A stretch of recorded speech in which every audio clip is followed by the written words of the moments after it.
Yang berkaitan dengan paradigma pembaharuan Undang-Undang Ketenagakerjaan. Kalau kita lihat di sini, intinya bahwa kita saat ini memasuki era sosial 5.0 dan segala perubahan yang terjadi di masa ini sebenarnya sudah sama-sama kita rasakan. Baik kita memang merasakan ataupun kita mendengar dari orang-orang masyarakat sekitar kita yang merasakan itu. Nah, secara kita bicara dari susunan naskah akademik, memang ada landasan filosofis, yuridis dan sosiologis yang disampaikan. Tetapi memang menurut kami dalam poin-poin misalnya dari sisi sosiologis itu belum ada misalnya mengungkapkan bagaimana kondisi ketenagakerjaan di Indonesia saat ini, di mana porsi pekerja informal jauh lebih besar dari pekerja formal. Dalam berbagai acara konsolidasi yang dilakukan Kementerian Ketenagakerjaan di beberapa provinsi itu semua terungkap. Dengan demikian mungkin yang perlu juga ditambahkan dalam naskah itu adalah harus adanya data empiris yang tepat yang menggambarkan bagaimana kondisi ketenagakerjaan Indonesia dewasa ini.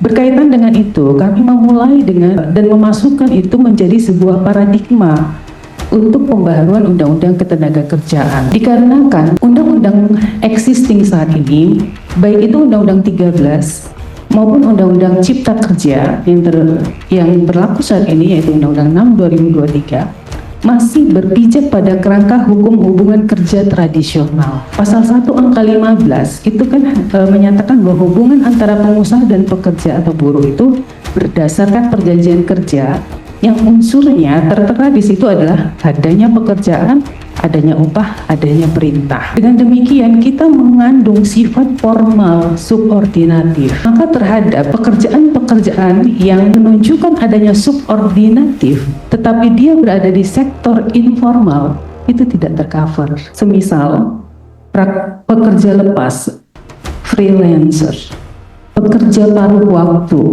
pekerja kontrak jangka pendek, pekerja platform digital, pekerja rumahan, itu tidak tercover. Nah, satu tantangan saya contohkan ketika kami membahas perda pekerja rumahan.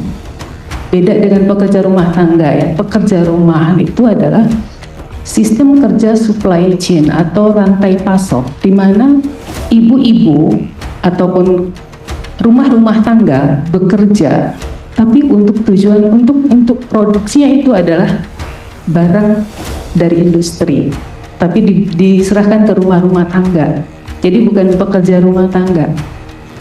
Dalam konvensi ILO 177 itu disebut sebagai home worker atau pekerja rumahan. Nah, di situ perda yang kami ajukan dari Sumatera Utara itu gagal karena dianggap tidak ada cantolannya dari Undang-Undang Ketenagakerjaan itu sejak 2015, sehingga seperti itulah kondisinya dan sekarang berkembang kembali menjadi banyaknya jenis pekerjaan karena perkembangan teknologi digital. Padahal secara empiris inilah mayoritas angkatan kerja kita, sektor informal dan digital.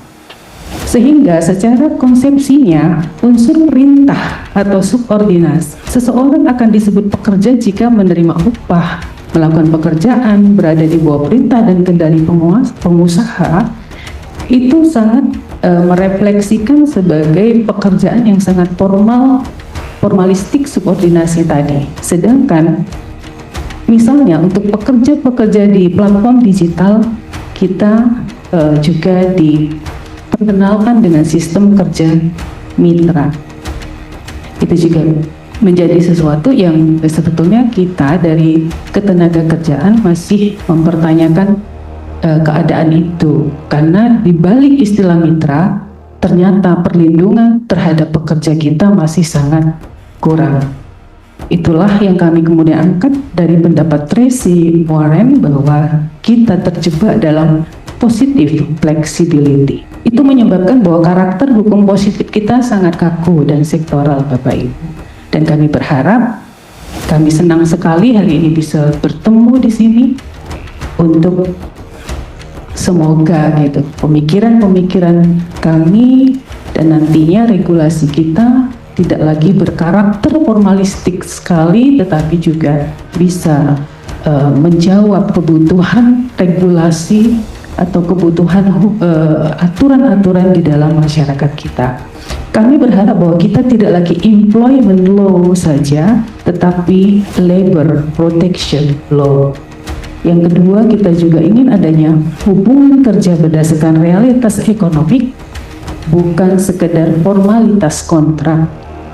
Yang ketiga, kita juga ingin agar pengaturan pekerja platform digital itu juga bisa diatur dalam peraturan-peraturan dengan memperluas konsep hubungan kerja.